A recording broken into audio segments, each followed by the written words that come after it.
Bom dia, pessoal. Satisfação enorme estarmos aqui em sintonia no intuito de prosseguirmos com o nosso bate-papo trimestral. Lembrando que ao final desse vídeo vocês vão perceber uma foto tirada desse quadro que vai permitir que vocês, no momento oportuno, possam transcrever tudo que está ali no quadro, lembrando também que a transcrição disso tem como propósito facilitar a compreensão de tudo isso que nós vamos conversar hoje. A coluna dorsal do nosso bate-papo vai estar ali no quadro para que vocês tenham um norte, um referencial, um encadeamento de ideias, e essas anotações representam um resumo, os elementos mais relevantes do que pretendemos confabular, conversar. Bate-papo de hoje, vamos falar sobre uma delimitação, uma vertente, uma porção da Terra. Que porção é essa? A porção que atende pelo nome de hidrosfera. Se a gente para analisar, a junção das partes sólidas atenderia pelo nome de litosfera. A junção da parte gasosa, vocês me intitulariam como atmosfera. A parte da vida que permite a existência de vida, biosfera. E a junção dos corpos hídricos atenderia pelo nome de hidrosfera. Existe água, faz parte da hidrosfera. Se a gente para analisar, portanto, uma definição, uma conceituação desse termo seria justamente essa: a junção de todas as porções líquidas do nosso planeta, hidrosfera. Mas é interessante a gente perceber também que ela se manifesta, ela se apresenta de maneiras peculiares. Eu poderia perceber essa água sendo apresentada na forma líquida, oceanos, mares; na forma sólida, geleiras, os topos de regiões montanhosas. Eu poderia também perceber na forma do vapor d'água, as nuvens, a estrutura gasosa. Então, sólido, líquido, gasoso, diferentes maneiras de eu perceber a água se apresentando aos nossos olhos e ajudando a compor a hidrosfera. Beleza, beleza, beleza, e avançamos. Avançamos de que maneira? Se a gente para analisar e se depara com a questão do ciclo da água, esse ciclo da água, assunto esse que com certeza vocês já perceberam, já tiveram a possibilidade de perceber em outras disciplinas, tenta nos apresentar uma trilha, um caminho que a água pode seguir num contexto da vida. Se a gente para analisar e percebe que, acordei, olhei para o céu e percebi que as nuvens estavam carregadas. Choveu e a água tocou a minha pele, penetrou, infiltrou no solo, percolou o horizonte do solo e atingiu uma área específica onde não mais conseguiria infiltrar. Solo, abaixo do solo, rocha sã, rocha. Ali ela não consegue mais penetrar, não da maneira como gostaríamos, ou que ela penetrou na parte mais superficial. Criou um acúmulo de água, uma espécie de água, lagoa de subsuperfície, um lençol freático. Beleza? Depois desse lençol freático ele vai permitir um escoamento para outras áreas mais baixas do relevo e vai dar origem a uma nascente. Essa nascente vai automaticamente irrigar ou servir para que raízes de plantas possam absorver essa água no solo devidamente úmido. Essas plantas transpiram, elas vão realizar todo o seu processo de fotossíntese, todo o seu processo de evaporação da água que está no solo, se transforma em vapor e novamente vai ajudar na formação de nuvens. Estamos falando num caminho que eventualmente, eu agora contando uma mínima história, permitiu que a gente pudesse identificar que a água se deslocou sem a ação necessariamente do homem. Isso demonstra que esse caminho, essa trilha, esse deslocamento que a água faz, por vezes, apresentando características específicas, pode estar no estado líquido, pode estar no estado sólido, ela pode estar no estado gasoso. Nesse episódio agora que eu relatei, apenas no estado gasoso e no estado líquido. Mas se eu conto essa história vivendo num clima temperado, seriam passíveis de observarmos o momento em que a precipitação ocorresse na forma de neve, por exemplo, ou que a água estivesse num ponto específico de um rio, de um lago congelado ou numa parte elevada de uma montanha e em decorrência de uma elevação da temperatura ela derretesse. Então eu percebo que a água se desloca na Terra. A esse deslocamento da água na Terra, adquirindo diferentes características, eu vou intitular de ciclo da água.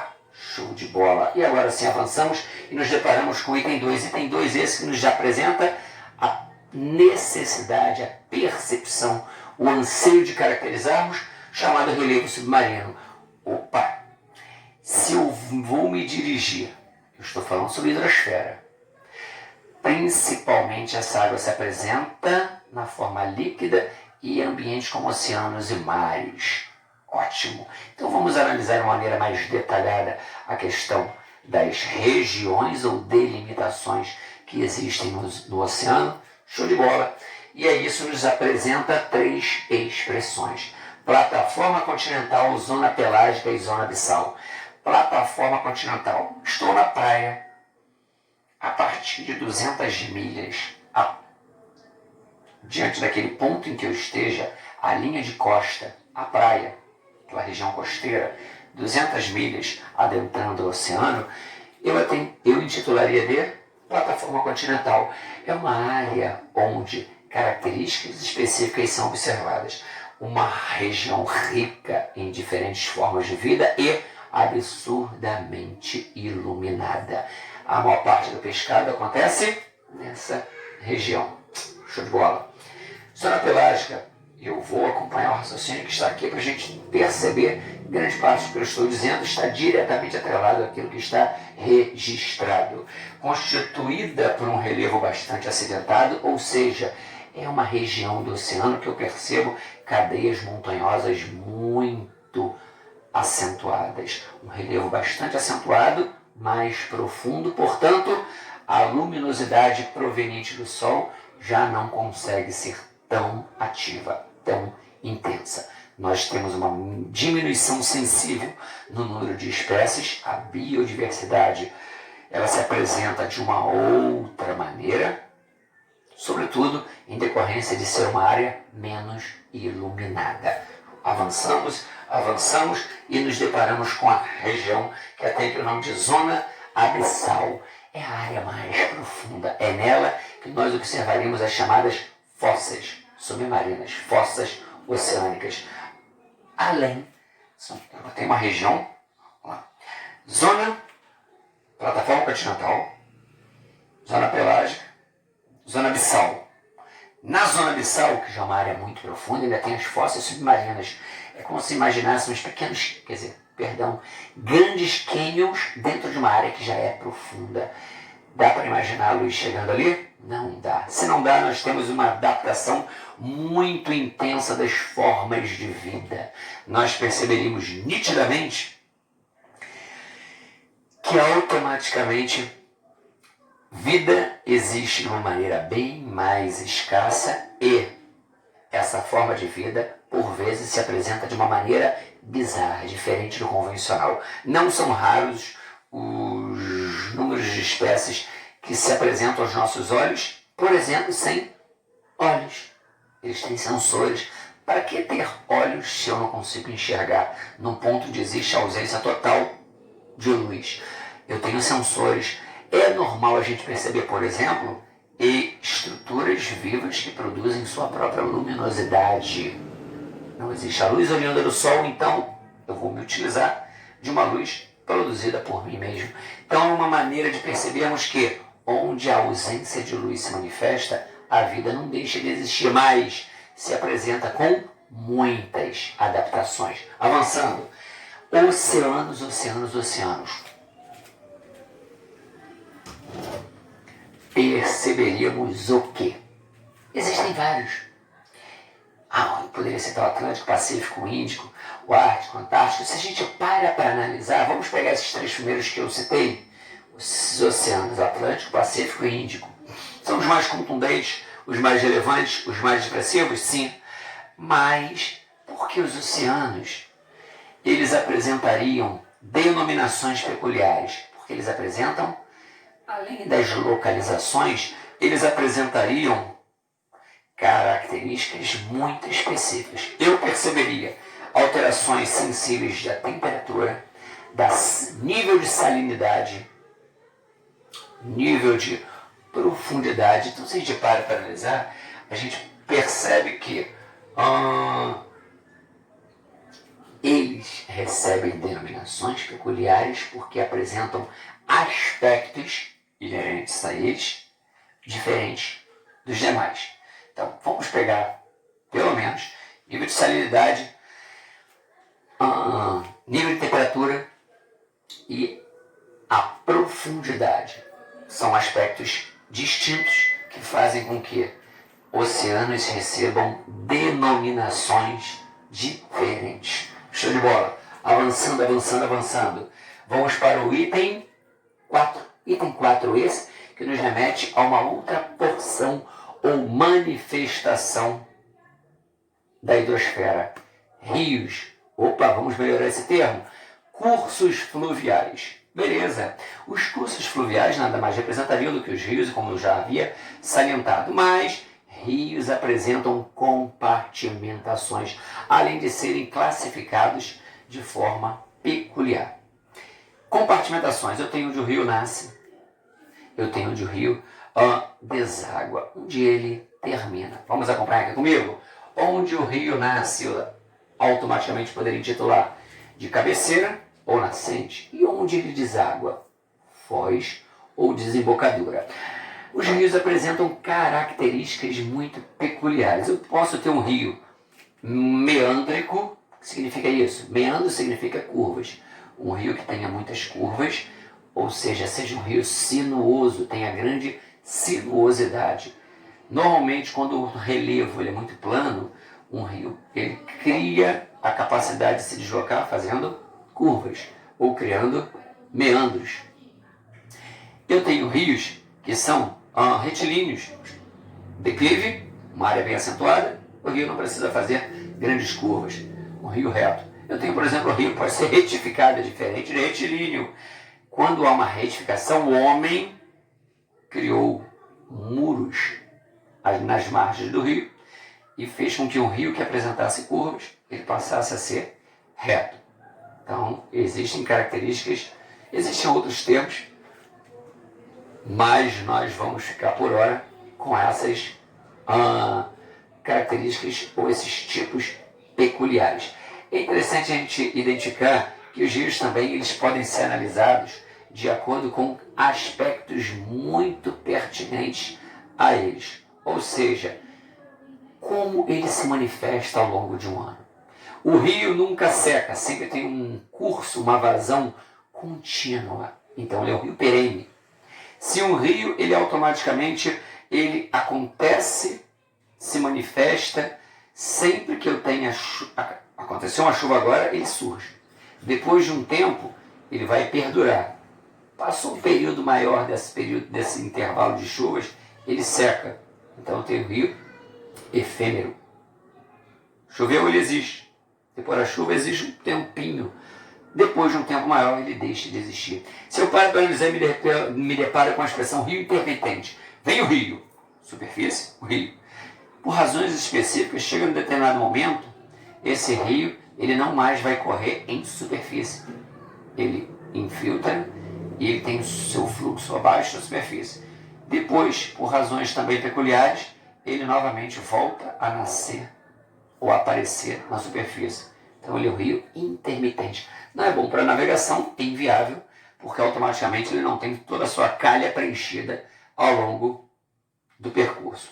Já ouviram a expressão delta? Beleza, tem muito a ver com o ponto de junção, onde o rio se encontra, tem o seu contato com o mar, o oceano. Quando eu tenho um rio, eu automaticamente percebo que ele tem algumas funções, claro, funções naturais e funções antrópicas ou humanas. No que diz respeito à primeira vertente, funções naturais, ele transporta, ele desgasta, ele erode, ele destrói as margens, mas ele também vai transportar esses sedimentos. Esses sedimentos vão sendo transportados até o momento que eu vou perceber que ele chegou ao fim. Se ele chegou ao fim, ele começa a depositar, é um processo deposicional de sedimentos no fim do seu curso. Esse fim do curso me apresenta o início ou o contato com o oceano. Estou diante de um delta. Delta de um rio, uma área onde o rio chega ao fim e ele vai depositar todos os sedimentos que foram transportados desde a nascente em pontos de elevada altitude. Então, se a gente para analisar, agora cabe ao oceano se incumbir de deslocar esses sedimentos que foram transportados pelo rio desde a nascente até a foz ou a desembocadura. E vamos avançar. Lagos. Vamos lá? Acompanhar comigo lá no quadro. Definição. Compreendem depressões do relevo passíveis de acumularem água, podendo ser classificados e analisados de diferentes maneiras. Se a gente para analisar, existem diferentes tipos de lagos, de acordo com o seu processo de formação. Vamos analisar quais são esses? Eles podem ter processos de formação que o permitam um enquadramento na categoria de um lago glacial, um lago tectônico, um lago de origem vulcânica ou simplesmente barragens. Vamos ao primeiro processo? Glacial. Eu tenho aí um processo de derretimento do gelo e esse gelo vai procurar uma área relativamente mais baixa da superfície e que permita um acúmulo. Houve um derretimento. E aí esse derretimento do gelo direcionou, canalizou, fez com que essa água fosse acumulada ou retida numa determinada porção da superfície, ou seja, da litosfera. Show de bola.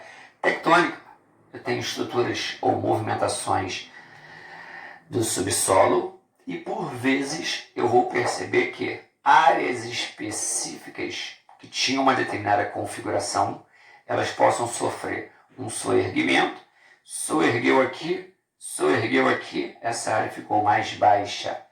Agora a chuva vai acontecer, vai incidir, vai se manifestar e eu vou perceber que há estruturas alteradas no modelado do relevo, por razões tectônicas, vão fazer com que haja um desnivelamento na superfície. Uma área mais baixa, passível de acumular água de origem, processo tectônico. A lagoa tem vínculo com o processo tectônico. A questão vulcânica, tem um cone vulcânico, o vulcão está em erupção, de repente ele passa ao estágio de dormência, está adormecido.